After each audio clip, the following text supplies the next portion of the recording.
Tignan nyo, sayang. Lagyan ko na ng tape. Ibibigay ko na siya doon sa kasamahan ko sa work.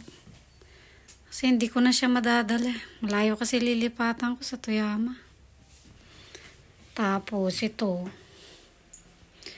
Yan, yung rep. Binibenta ko kaso wala naman nabili. Ewan ko kung mabebenta ko siya. Malaman na. Hello guys. Nanonood ako ng TV. Ayan yung aking mga sinampay. Ilabang ko yan kanina. Naantay ko yung yung kawork ko. Kukunin nila yung Kukunin nila yung cabinet. Mamaya pawas na 8:30. Darating na yun. Nanonood muna akong TV.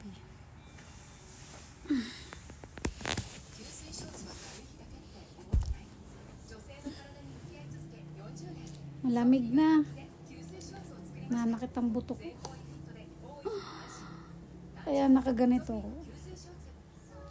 Malamig na dito sa Japan. Sakit ang nanakit yung buto ko. Bukas magpapaturok pa man din ako ng influenza vaccine para sa influenza. Ano yun? 1,000 lang yung bayad namin kasi discounted kasi caregiver ako dito sa Japan. Caregiver ang trabaho ko. Pero nag-resign na ako kasi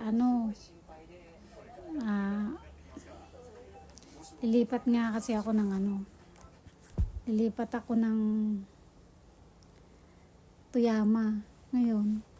Paglipat ko ng Toyama, di ko alam kung anong magiging trabaho ko ngayon doon. Mag-a-apply pa lang ako. Di ko pa alam kung anong magiging buhay ko doon.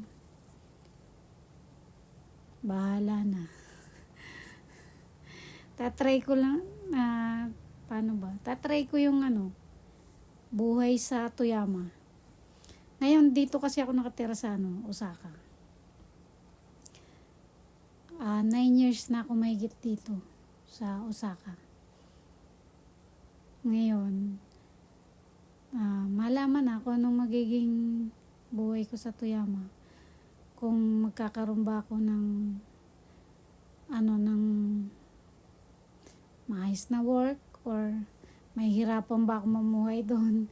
Kasi doon ang tawag dyan, kailangan mong matutong mag-drive. Kasi nga yung doon, hindi sila probinsya kasi walang mga masyadong meron naman daw tren, may tren naman daw doon. Kaya lang kasi pag mamalengke ka, kailangan mo ng sasakyan. Pag lalo na kung nakatira ka sa sa malayo, yung probinsya kasi wala silang tren na kagaya dito sa Osaka. Tas may bus doon nasa city lang yung nila yung tren saka bus. Meron sila sa pinaka na train pero konti yung oras limit parang every 30 minutes yata. Basta mahirap mamuhay kung hindi ka magda-drive. So bala ko pagpunta ko doon papasok ko sa school driving.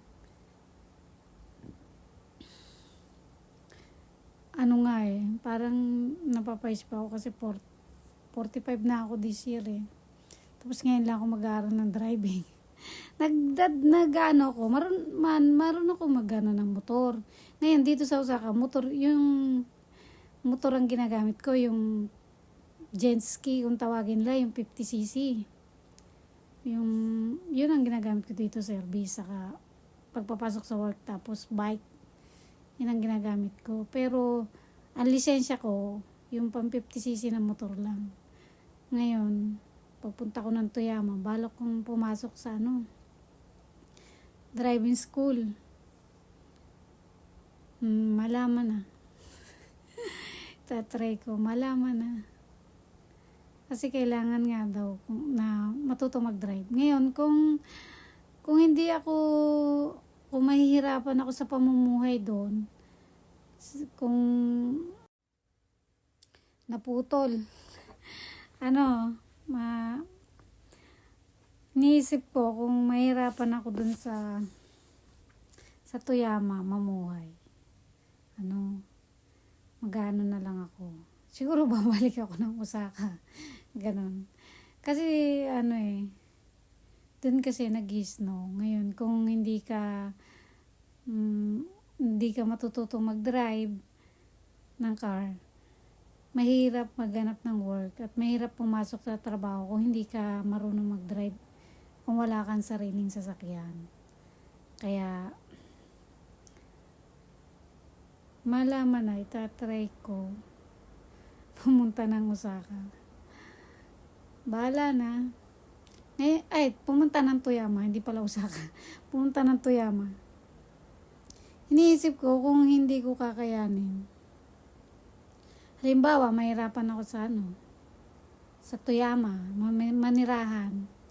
Hindi ko kakayanin. Babalik na lang ako ng Osaka. Dito sa Higashi, Osaka. Kasi dito sanay na ako eh.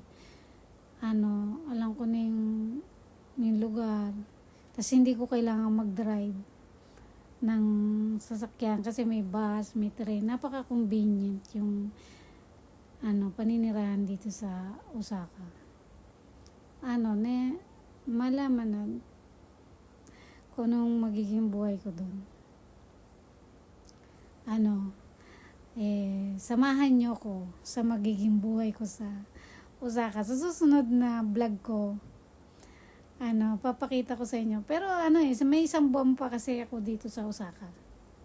May isang buwan pa ako dito sa Osaka.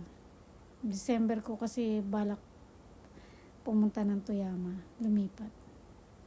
May isang buwan pa ako na paghahanda. Sige, sa susunod ulit na vlog ko. Sana panoorin niyo yung susunod na vlog ko. Sige, bye-bye.